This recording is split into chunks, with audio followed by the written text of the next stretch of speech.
I swear, I choose to go to bed one time at a normal hour, and the JP side of things decides to drop two of the most crazy buffs I've ever seen. This is not hyperbolic to say that Constantine's NP buff might be one of the better NPs in the game. I'm talking it's up there with how good I think Castoria's NP is, with Van Gogh's, even Merlin as still being a top end NP because it just gives you a little bit of everything that's all good.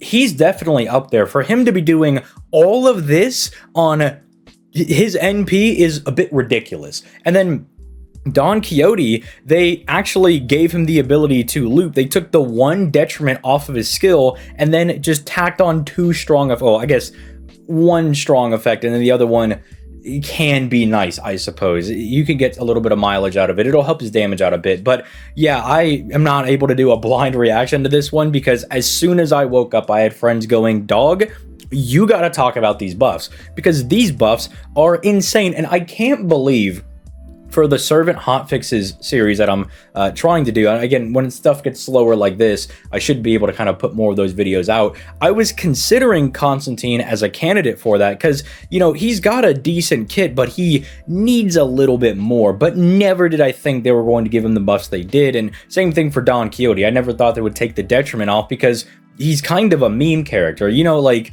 his origins are that he's kind of a gag, even though in Tron, not to spoil anything, he does get his time to shine. So, you know, get comfortable, strap in, like, subscribe, all that good stuff. But I just need to talk about this, man. Look at how insane this is. They gave him, for one, like 3 different effects, right? Because now, instead of just being a defensive support, they gave him a party-wide buster buff. So now he's a damage support while also giving everybody a 20% NP damage buff, which is ridiculous, right? Those are two very strong values of 30 to 20% while also giving everybody pretty much just immunity for the turn because they're all going to get one instance of invincibility and they're going to get 100% defense. Outside of the enemy hitting you with a Pierce invincibility or and Pierce defense NP, they're not going to do any damage to you, which is really, really nice.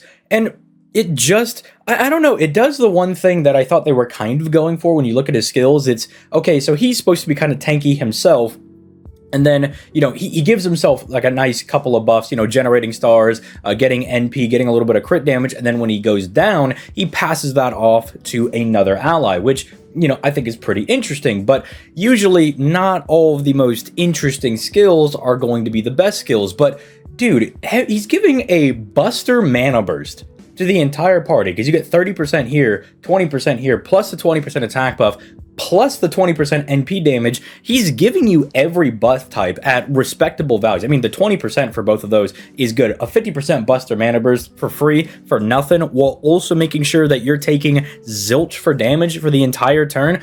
Imagine this with someone like Kukulkan, right? You just give them solemn defense, right? How ridiculous stuff like that is, that you could just give some of these characters that are starting to get the whole, well, if I have invincibility, I'll convert it into solemn defense.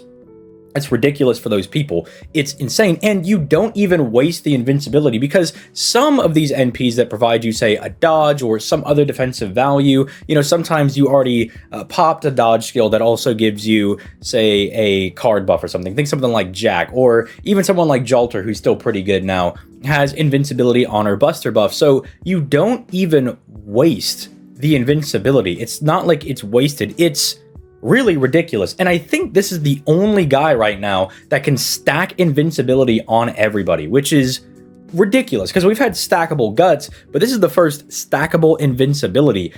It's absolutely crazy. I think Constantine is now a legitimate option to bring if you want to go do a challenge quest or something because, dude, the survivability was already really good to have. It was already nice, but then they just sweetened the pot a little bit more because for whatever reason, originally, he just had his own buster buff, which was a little bit weird, and the invincibility, as you could see, was also only tied to himself. And then they just said, let's make it party-wide, and it's crazy. And then they slapped on, you know, the NP damage over here.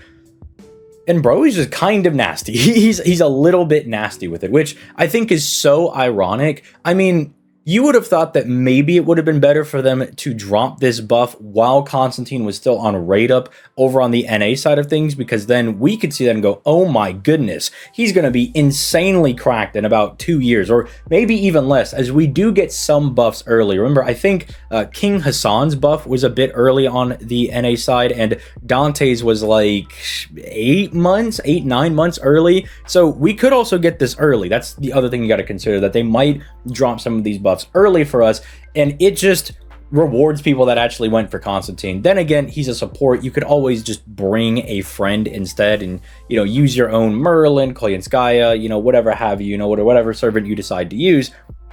But it's nutty. It was a servant that I was trying really hard to kind of run defense for, because I think they have a very interesting design, and I kind of like the way that they're built.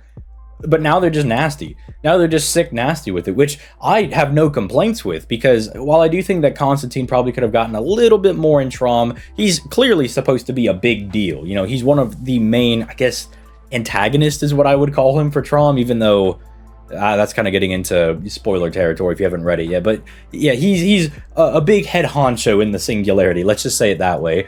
And so for him to actually be good, I really appreciate, because I mean, you think of like most of the main head honchos that come out in different Lost Belt stories, they're all really good now. I mean, Ivan's very strong. You have Scotty, who's very strong, except for Sigurd over there. Sigurd's not super strong, but Chi Wong is really good. You've got Arjuna Alter, who's really good. I mean, you just keep, the list goes on and on. A lot of the servants that we end up getting, I mean, everybody from Lost Belt 6 is pretty dang good, even the free-to-play Habitrot.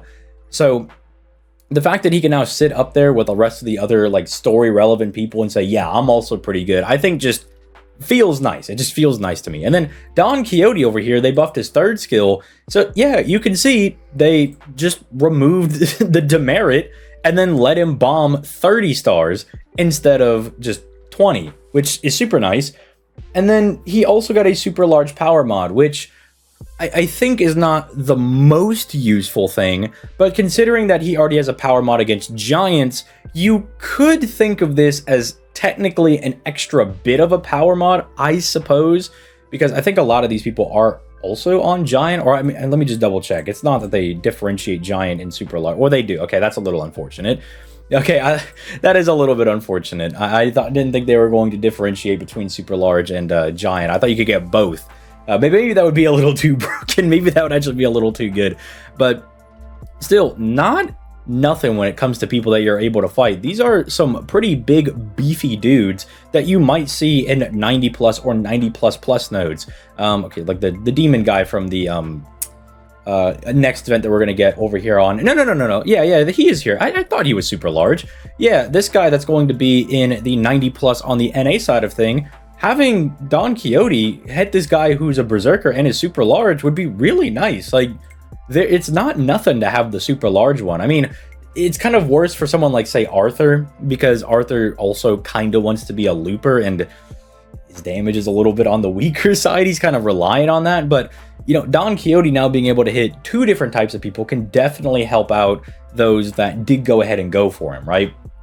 And I mean, not for nothing as well, if you haven't beaten something like Tugunska, or you haven't beaten, say, well, I guess this doesn't count for the summer event, because this is only BB Summer that counts as super large. But if they ever bring that back around, and you got to go beat her up in the boss fight, they have to do at the very end, he can help you out with that at least, even though that's not all that hard. But I don't know. I think both of these buffs are really nutty. Obviously, Constantine got the fattest dub between the two of them, but for Don Quixote, it's nice. It's not quite as broken as I thought it was going to be, because you can't double dip into super large and giant, which, I mean, usually they allow you to double dip into power mods, but I guess they want to differentiate between, well, if you're just big and you're really big, which seems a little bit goofy to me, but yeah, I don't know. Let me know what you guys think in the comments down below. I think these are really good buffs, and I'm really sad that I don't have Constantine. I will definitely be testing this guy out on stream and stuff, bringing him to like AQs and CQ stuff along those lines, because I want to use this guy. This guy seems